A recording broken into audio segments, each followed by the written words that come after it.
From the Joy News Center.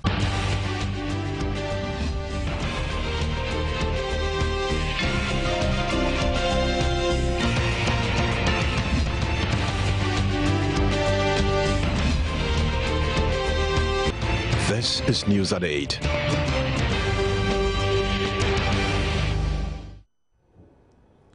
This is a primetime news bulletin here on Joy News on Multi-TV. My name is Israel Lai, and this bulletin is also available across Europe on ABN television. In this edition, top officials of Health Ministry and Ghana Health Service facing interdiction over last week's Central Medical Stores fire in Tema. BNI takes over investigations into hijacked Nigerian vessel steered into Ghanaian waters. Germany to extend support to Ghana in the area of renewable energy as President Mahama begins his visit to that country. Also in the bulletin tonight, we feature Nima, the large slum next door to the seat of the presidency, and how, despite their situation, there are many residents who are taking their education serious. And an artist paints his way to freedom. And oh, by the way, in sports, the Black Stars lost the opening match to Senegal in the ongoing AFCON tournament in Equatorial Guinea. There's also showbiz and international news, as well as business. Do stay tuned.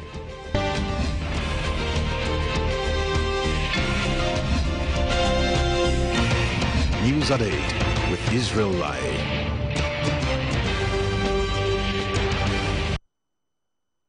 In our very first story, the National Disaster Management Organization has begun clearing the charred remains of the Central Medical Stores, the country's largest medical supplies depot, which was destroyed in a fire last week. Fire service officials eventually put out the blaze last Friday, 4 days after the fire started. The destruction of the depot, meanwhile, means the Ghana Health Service employees who used to work there only show up to idle about and observe the cleanup. Joy News' Kwapna Chenchen Boateng was at the facility earlier today and has come through with this report. The Ministry of Health Central Medical Stores was on Tuesday, January 13, gutted by fire with supplies worth more than 230 million Ghana cedis destroyed in the process. This is what is left of the structure that hitherto was housing the entire nation's stock of medicines, the Central Medical Stores here at Tema. It belongs to the Ministry of Health, and this is the particular situation after fire razed down the structure just about a week ago. Now, getting in, I can see not much has changed. It's just the rubble, the debris that is actually being collected by many trucks. Some trucks, as you are seeing in your shot, some of these trucks are actually gathering the debris and actually disposing them off. An adjoining structure, also belonging to the Ministry of Health, which partially caught fire in the process last week, seems perfectly fine now, with some materials and vehicles moved back to the facility. This is the adjoining structure that almost caught fire. In fact, sections of it actually caught fire. It's actually the Central Mechanical Workshop, also of the Ghana Health Services, an adjoining building just adjacent the Central Medical Stores. Now, when the fire actually got serious, most of the cars here were actually moved out. Now, this is the situation as we speak. The cars have actually been brought back here. You can see it's a mechanical workshop, so it's a place where the cars are fixed. There are some parts and everything. The cars are back, not as many as they were early on, but the cars have been moved back into this particular one. And the interesting thing is the workers actually didn't even show up to work today. As to why they didn't show up, I'm here to actually find out. Not many workers could be seen at the facility Monday morning. Those who were present, though, could be seen engaged in conversations I could only speculate about. Others who spoke to Joy News said they were awaiting directives as to where they should resume work. Today you are sitting under a tree. It doesn't look like that's what you do on a daily basis. Why? Is it because the facility is bent, there's no place to operate? Of course, you can see that there is no more work to be done. The whole place is bent down. So that is why we are sitting outside here. That is all. So you sit here up until when? Till it's time for you to go home? We don't know. We are here with our boss, so if he leaves, we can also leave. Yeah, that's it. So until such a time where you have another place to actually operate, what's going to happen? Are you going to remain here? You come every day and you come and sit under a tree? I don't think so. So we'll wait and hear from our boss, what our boss will say. Then if we'll come here tomorrow, fine. If he says we should not come, then we'll stay at home. until we hear from the government. Rizzo, I've seen you here. You're not working, you're sitting out here. What's the problem? How is this affecting you? Immensely. The effect is too much. We have lost our offices. It's almost like our job is, we have lost our job.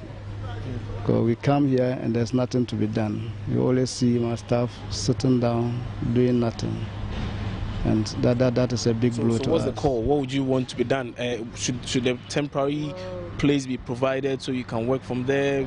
I think that is what we have already decided. We informed management and they are aware, they are putting measures in place so that they can get a place for us to be hanging on until everything is done. Hopefully, they will be deployed somewhere soon. Until then, though, they remain spectators of the ruins of what once used to be their offices.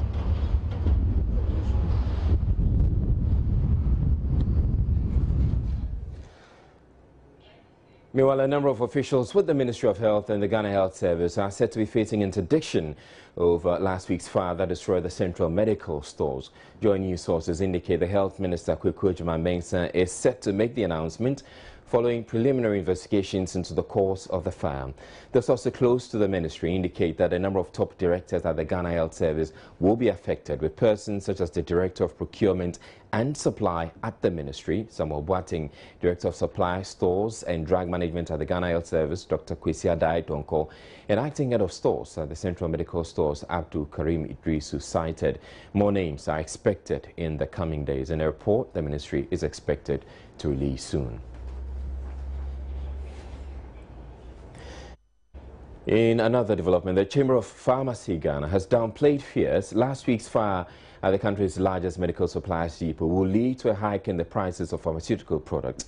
The blaze, which lasted several days, is said to have destroyed supplies worth 237 million Ghana cedis. Chief Executive of the Chamber, Anthony Ameka, has also assured local manufacturers will not take undue advantage of the situation. The Ministry of Health's biggest drug storage and distribution outlet on Tuesday, January 12th, went up in flames, and along with it, tons of medical supplies that were being kept there. The depot also housed supplies from other international health partners and other firms. Though many are worried the extent of destruction would affect supplies to the market and healthcare delivery, the Minister of Health has assured the situation is under control. The Chamber of Pharmacy Ghana, at a news briefing, also sought to allay fears prices of pharmaceutical products will see a sharp rise. Assured all Ghanaians that there's not going to be immediate increase in prices of pharmaceutical products. We, the chamber members, are also not going to take advantage of the situation and say we're going to increase prices as a result of this unfortunate situation. The group pledged its support to government to assist in recovering all it lost to the Tuesday fire. Reviewing the list of pharmaceutical products burnt and supporting with donations of products that we are able to import and manufacture from our local industries.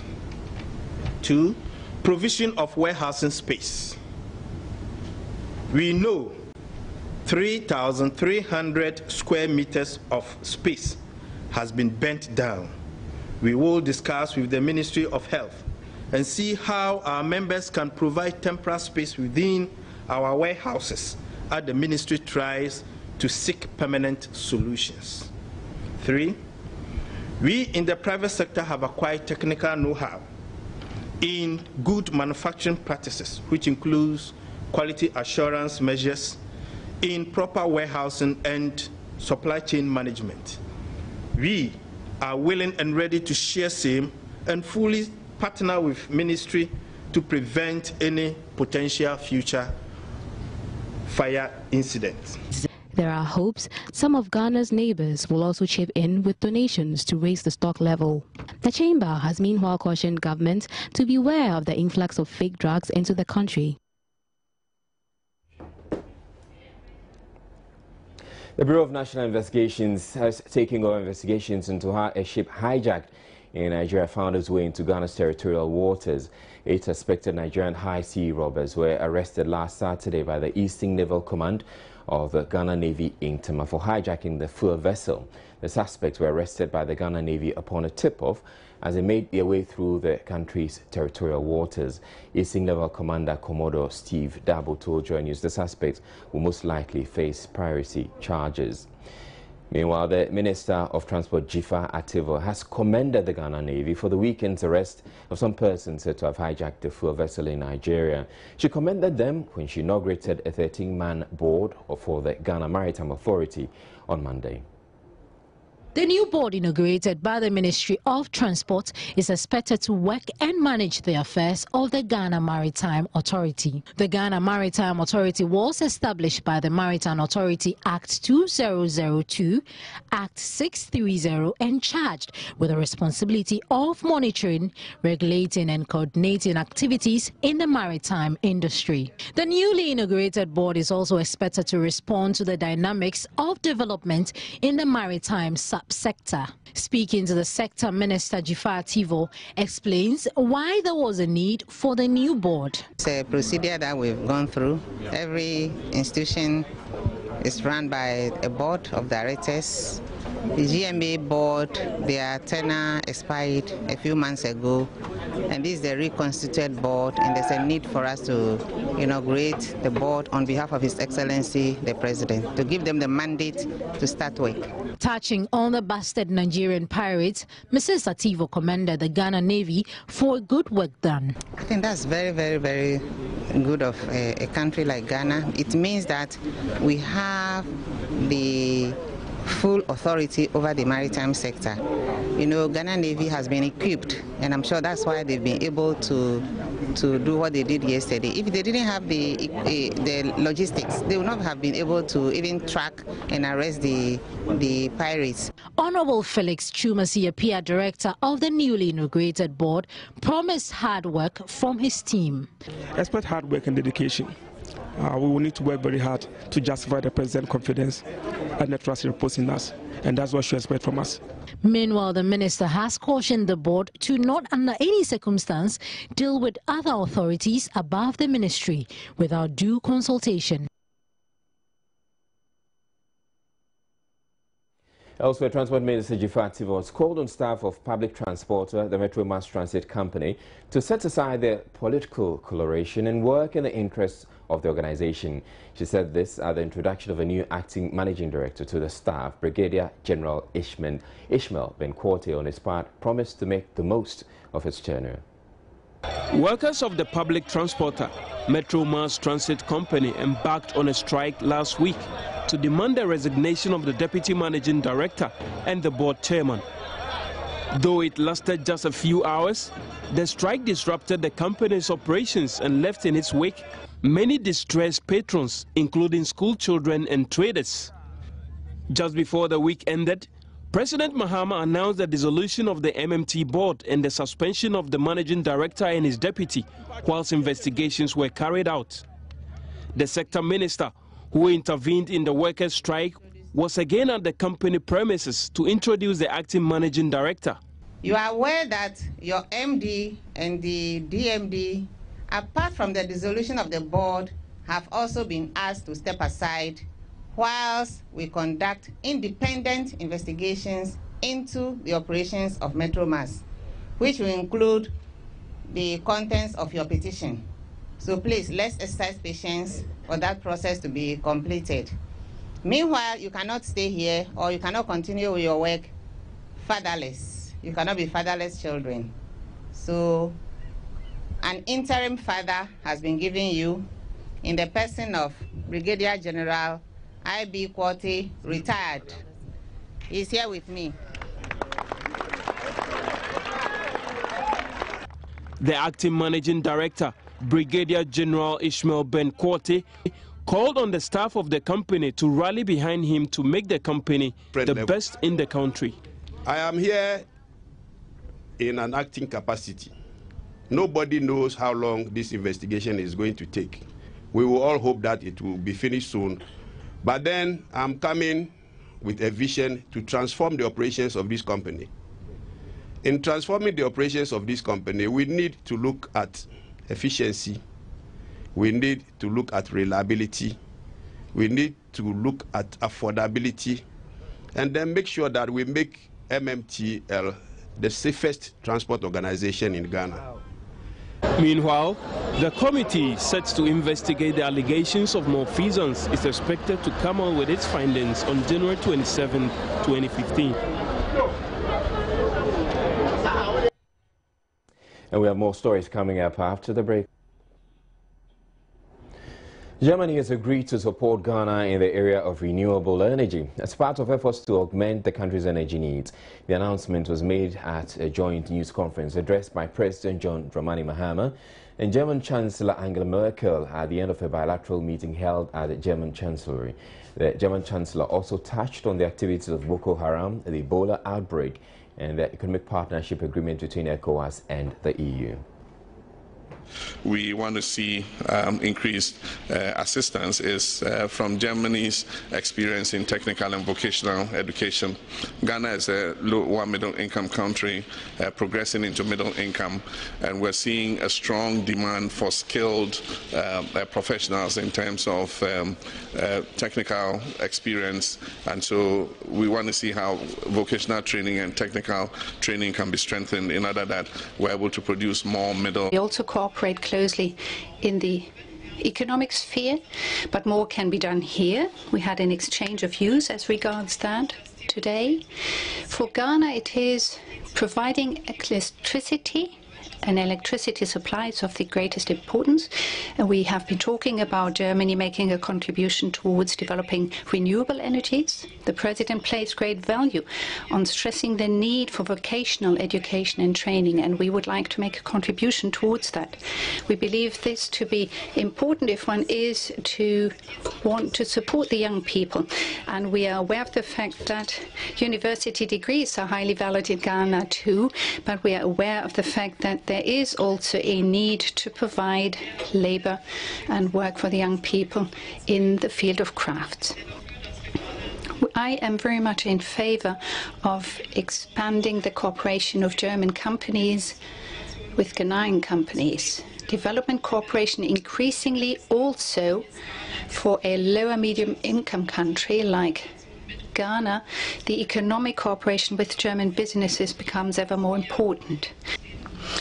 We are all aware of the situation in Nigeria, the threat that Boko Haram, a terrorist organization, poses. We're aware of the Ebola crisis. 3 countries are especially affected in Africa. Thus, the region is facing major challenges. And we know that Ghana, which is one of the leading countries when it comes to peacekeeping missions of the African Union, plays a very important part. And we owe you our gratitude for that. As regards the signing of NEPA, it's important that all countries sign. We know that Ghana is not to blame here, but we have to make sure that everything is done to allow that agreement to enter into force. President Mahama said more support is required of the German education system in Ghana and, among others, lauded German intervention in containing the spread of Ebola in the West African sub-region. Ghana is a low middle income country progressing into middle income, and we're seeing a strong demand for skilled professionals in terms of technical experience, and so we want to see how vocational training and technical training can be strengthened in order that we're able to produce more middle level manpower. We would have seen a very catastrophic, dreadful humanitarian crisis in West Africa as a result of the Ebola virus. We're not out of the woods yet, but we're seeing encouraging signals that it is possible for us to bring the disease under control sooner than later. We also discussed issues of security in West Africa, and Ghana currently occupies the chair of ECOWAS. And just a few days ago, we held a summit on Ebola in Ghana, in Accra, Ghana. But we also took the opportunity to make some new announcements in respect of security, especially with the issue of Boko Haram. We are requesting the AU to take it up in a special session to discuss the menace of Boko Haram and come out with a strategy, especially the formation of a regional force to deal with Boko Haram. I'm encouraged by the news I received that Chad has moved troops into Cameroon to support Cameroon, but I believe that we should do this on a more structured basis, get a mandate from the AU to form a regional force that has an operational plan to be able to deal with the issue of security in northeastern Nigeria.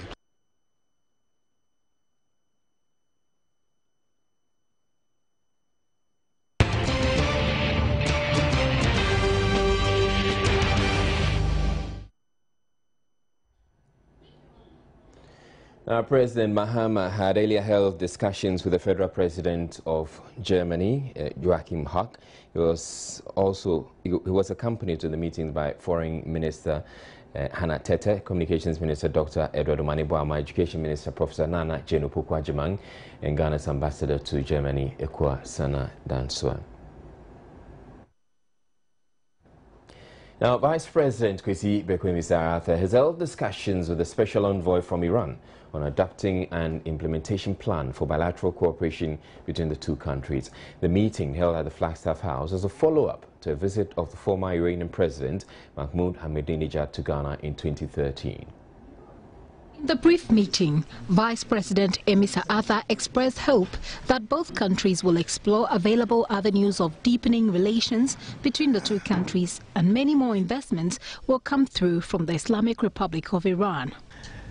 We also cherish the relationship that we have with the Islamic Republic of Iran, and we know that these visits, even short as they may be, are ways in which we can deepen the collaboration that we have had with your country. I know that the Permanent Joint Commission has met in Tehran a couple of months ago, and we know that we'll plan for further investment between our two countries. I am hopeful that the President will accept this invitation and will be able to develop our relation even some more. The Iranian delegation highlighted a strong interest in the energy and petroleum sectors, describing them as areas of expertise for their country. Leader of the delegation told journalists after the meeting, beyond an existing cooperation in the areas of health, education and agriculture, they are willing to share their experiences with Ghana in the energy and petroleum sectors. We are ready to cooperate in the fields of petroleum and energy with Ghana and transfer of the technology in the fields of oil. The Iranian company, they are ready to come cooperate with their counterpart in Ghana, and also they invited some Ghanaian company to come Iran and discuss how we can cooperate. And I hope during the visit of His Excellency President of the Republic of Ghana to Tehran, this area can discuss with two delegation, two officials. Thank you. Akaba, yes. Thank you. Thank you so much. Some of the National Democratic Congress supporters in the Boku East areas of the Upper East region are aggrieved they have been neglected by the party ever since it came to power in 2013. At a news conference in Pusuga, the NDC youth warned the party's electoral fortunes in the constituency come 2016 could be jeopardized if the hierarchy fails to pay attention to the supporters' well-being. Upper East correspondent Albert Sori has more. The aggrieved youth were from the Boku East area, made up of the Pusuga, Binduri, Garu and Timpani constituencies. They said despite the hard work they put in to ensure the NDC won power in 2012 elections, they have been neglected and relegated to the background. Enoka Zimbi Agosim addressed the news conference. We have conducted a survey of and collected views of more than 200 grassroots members in the Boku East area as basis for a proactive and pragmatic approach to resolving grievances and disaffection of grassroots members. In the Boku East area, and indeed all other cases of disaffection among NDC party grassroots members across the length and breadth of the country. Some of the youth also shared their grievances. After winning power, most of the time they do not come back to actually find out exactly what the needs of the grassroots members are. Okay. Some will say that the grassroots members are volunteers. Others may say so. And our modest appeal to them is that there is the need for us or for them to actually give out their assistance in any form to make sure that the grassroots members are able to get themselves going. During the 2012 general election, that is the presidential and parliamentary election, some of us ran along the streets to influence friends, families, and any other person that we think he or she we can influence the person to vote for the party. Now, what the executives always ask us some of the things we want them to do for us after they have won power. And with the youth, we need nothing than jobs or assisting us to go to continue our education to higher levels. Now, it is realized that after winning power, they don't come back to see. They don't even come back to say thank you. Now talking of creating jobs for we the youth. A report by Albert Sorry. The New Patriotic Party says it has uncovered fresh irregularities to back its call for an independent audit of the National Voters Register. NPP claims it has intercepted biometric voter ID cards whose dates suggest they were issued over 30 years before compilation of the current electoral roll. Ashanti Regional Chairman of the party claims all attempts to get the Electoral Commission to rectify the abnormality failed. A report by Mahmoud Mohamed Nuruddin. Bernard Osei says the international community must intervene to prevent any unpleasant situation in the 2016 elections. Amanone any wiase a omatumpo bebre no a na se wiase afana bebre no a oma bato no se yeto aba asumdwe wo but Ghana de yeto aba na yamhihie ayempa ebo ayesun ayese obi be wia de ne nyina no gina ekwan a electoral commission afa so nhihie a omode aba no eno na ama sa niam we ni nyina no e de aba. The MPP regional chairman displayed many cards and cited one of them with registration date indicating it was issued in 1980. He also alleges the names of about 50,000 voters have disappeared from the register following last year's limited registration exercise. The party accuses the Electoral Commission of refusing to release the main register to enable it to cross-check the information. A report by Mahmoud Mohamed Nuruddin. A 26-year-old artist serving a 2-year jail sentence has been set free after his plight was highlighted by Joy News. Alhassan Ouattara found himself in jail after his father accused him of threatening him with death. But he groomed his art whilst in the Sunyani Central Prison, got noticed by Joy News' Seth Kwame Boateng, who then told his story, which was taken up by some lawyers, and got him another hearing. Here's the rest of the story. That was Alhassan Ouattara speaking to me in November last year from the Sunyani Central Prisons, where he was serving a 2-year jail sentence. Though he had been imprisoned, he was determined to develop his skill as an artist and a painter.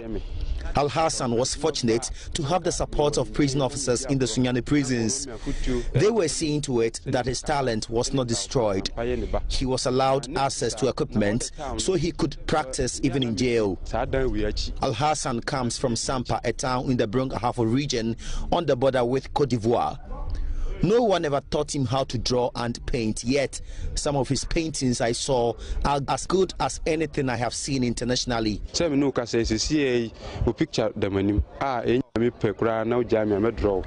Alhassan didn't steal, cause physical harm to anyone, rape or kill. His only wrong was being accused by his father for allegedly threatening him. Until he turned 14, Alhassan says he never knew his father and his whereabouts. But economic challenges and difficulties in schooling compelled him to search for him. Alhassan traveled miles and miles from Sampa to a village in the western region where his father lived. When he finally found him, he was disowned again. But after several pleas, he was accepted and promised some money to start work. Years later, he returned to his father to collect the promised money to set up an art shop. The journey to his imprisonment started from this point. If you go or the scanner or Faba, Namsu, Timituana, police for me. He asked me to wait as he brings the money. From nowhere, 2 police officers came and said my father had reported that I had threatened to kill him. So they handcuffed me. When they took me to the police station, they said that the accusation was so serious that if I don't admit what he's saying and apologize, he will be jailed when you are sent to court. He has told us to do everything possible to get you jailed. So when you get there, just apologize. What do you see and found court no mujilu? Nasa ukoba ube giant life amano. Ndi you could do court to pacho. He didn't know apologizing meant accepting that he indeed threatened his father. So he was given a 2-year jail sentence. But now he's a free man. A human rights lawyer who heard the Joy News report about Al-Hassan voluntarily filed an appeal at the Sunyani High Court on his behalf. Lawyer Simon Gaga narrates how it all started. When I first heard the story, and then what I also saw on Joy FM, it actually moved me. I said, no, this is a case that we should come in and save this boy. Because with his talent, we can't allow it to go waste in prison. Looking at his age, he's a young offender. And he's not known to the court. And he's a first offender. To put such a person in prison for 2 years with all these talents, and the essence of imprisonment is to reform. But looking at what he has attained, if we allow him to be in prison, he will come out as a hardened criminal. Lawyer Simon Gaga says about 8 other lawyers who were also present in the court testified about the Joy News report and jointly made a case for Al-Hassan to be released. That day, he showed some of his artwork on your TV. So I went to the prison authorities and told them that they should bring me some in the courtroom so that I can show them to the judge to prove from my case. So they brought some. So I told the court how this Al-Hassan is very useful, even in prison, the type of work he's doing. I showed it to the court. In fact, when the judge saw them, in fact, he was actually touched. They all joined the chorus, even looking at his work. Some even purchased some. Some have even asked him to sell some of his work to him. If his issue was not shown on TV, probably, even though it may be I would have done the work, I wouldn't have done it with that kind of speed. So he's right in thanking Joy FM and then Joy TV for good work done. Al-Hassan is a free man now. He least expected that a news item on him could lead to his release. I'm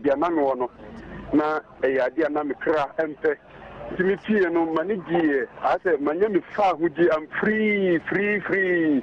I never liked where I was, so I was so happy when I was freed. If they had allowed me on that day, I would have lied on the floor and rolled. I am so grateful to God and Joy News. When my mother saw me, she wept. She kept thanking God and Joy News for my release. She gave me a warm hug and killed a chicken for me.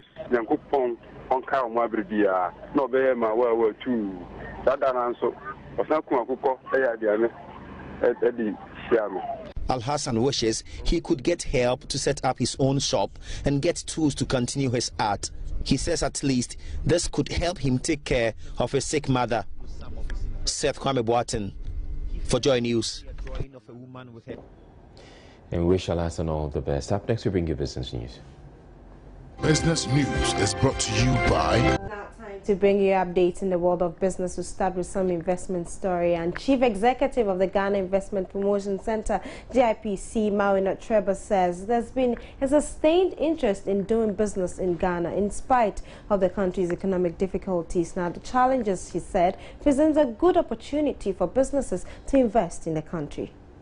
Investment inflows into the country declined by 24% in 2013 as a result of economic challenges, including the energy crisis and the 2012 election petition, which left several investors uncertain about the fate of the economy. The Ghana Investment Promotion Center, GIPC, targeted a 20% rise in investment inflows into the country in 2014, but that was not also without challenges. Although the GIPC is yet to release data on investment for 2014, its CEO, Mawin Treba, says investor confidence is still high.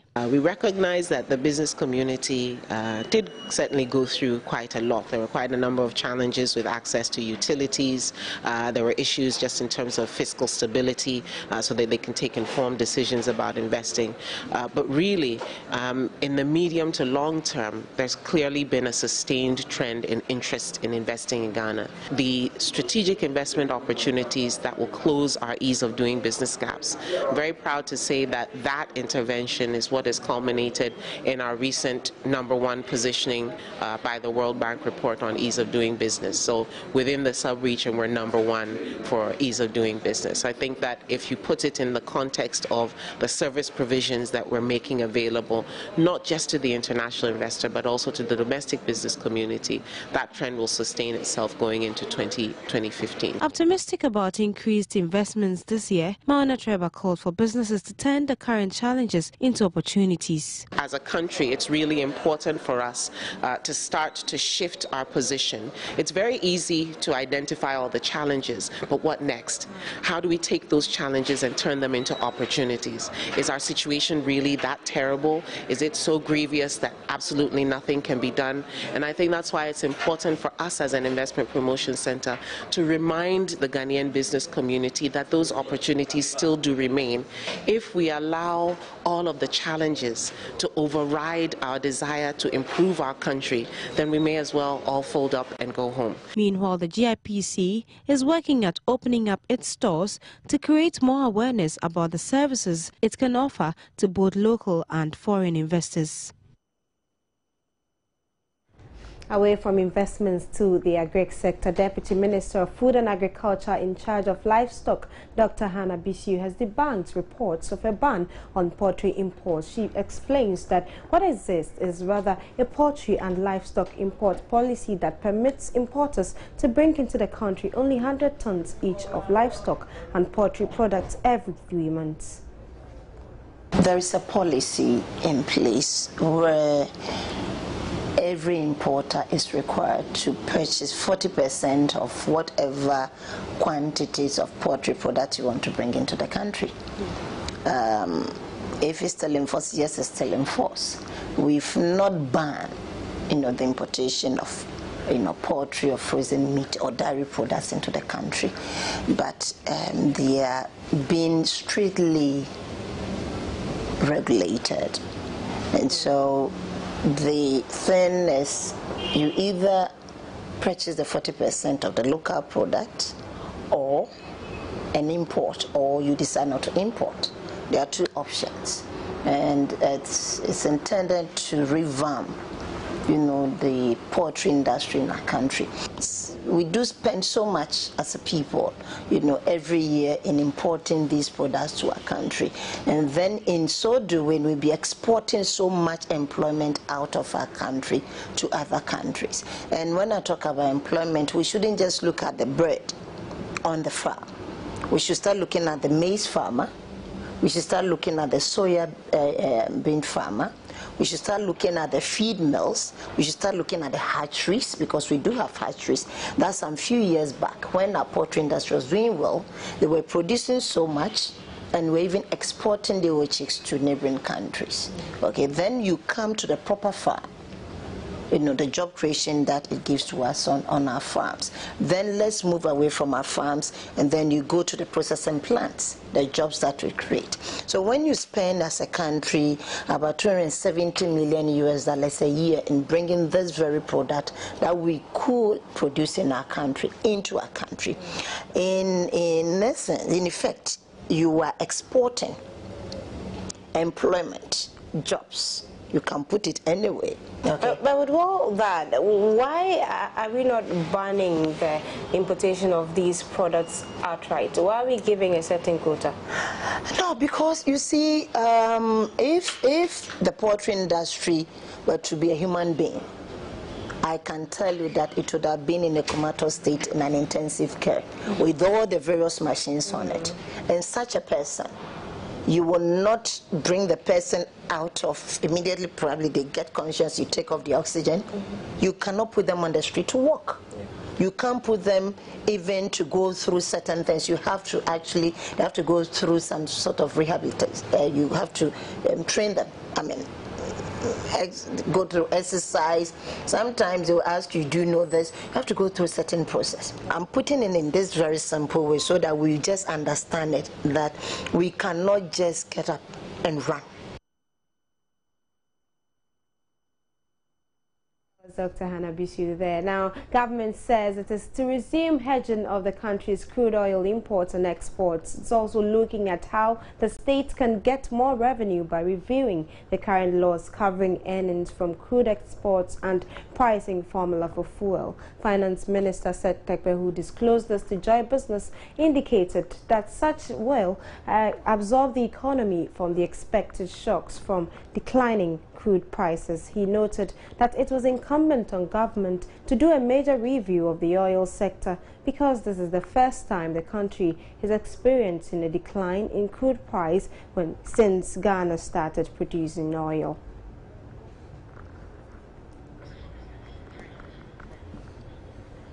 And that's it for business. I'm Abigail Adomakwenchi. Do stay on for more news.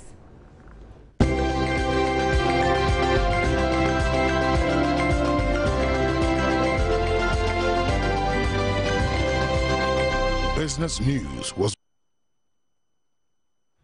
Let's do some sports now. And Ghana suffered a 2-1 defeat in the opening 2015 AFCON Group C opener against Senegal in Mongomo. A late strike by Musa Sow in the 93rd minute denied the Black Stars the share of the spoils. Captain Andrew Yu put Ghana in front after converting a first-half penalty following a foul on Christian Achu by goalkeeper Kondul in the 13th minute. So the Black Stars defeated, then certainly there have been mixed reactions after the opening defeat of the Black Stars. Joy Sports sought out the views of these fanatics. As a Ghanaian, I'm very, very happy that Ghana lost by 2-1. Yes, because if they should win, at least the winning bonus will go to them. But this winning bonus, they can use it to fix our do-so problem. I'm happy. And Mahama should collect that money and buy generators for Ghanaians to use.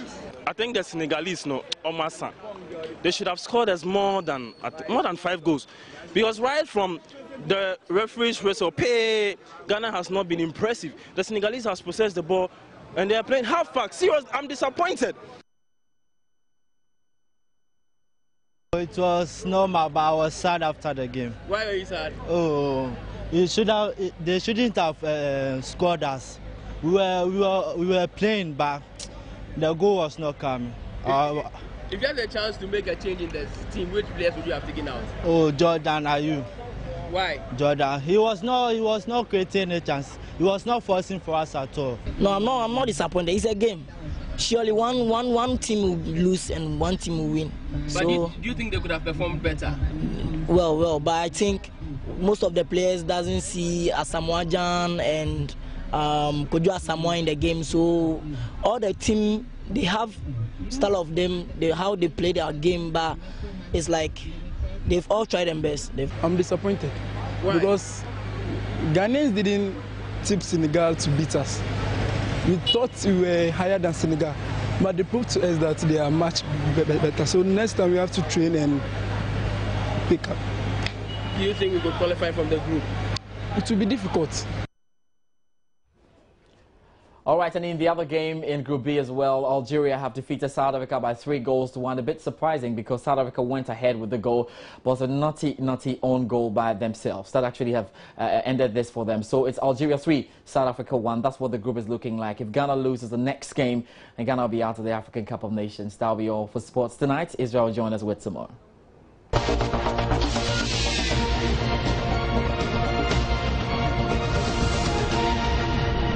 Stage drama Boyhood has added to its haul of film awards by winning the top prize from the London Critics Circle.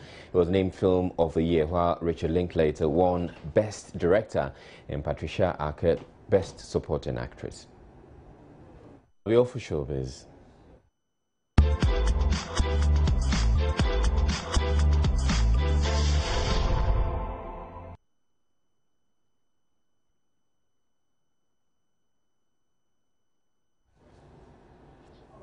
And that'll be all for the bulletin, and I do apologize I was unable to bring you the Nemo story, but that story will definitely come to you tomorrow. But to go, top officials of the Health Ministry and Ghana Health Service are facing interdiction over last week's central medical stores by Intema. The BNI has taken over investigations into the hijacked Nigerian vessels steered into Ghanaian waters. And Germany is to extend support to Ghana in the area of renewable energy. Also in the bulletin tonight, we were supposed to feature Nima. We were unable to bring you the story, but certainly we'll bring you the story tomorrow, as I told you. But there was also an artist who painted his way to freedom. That's it for the bulletin. My name is Israel. Thank you very much for watching. Have a good evening.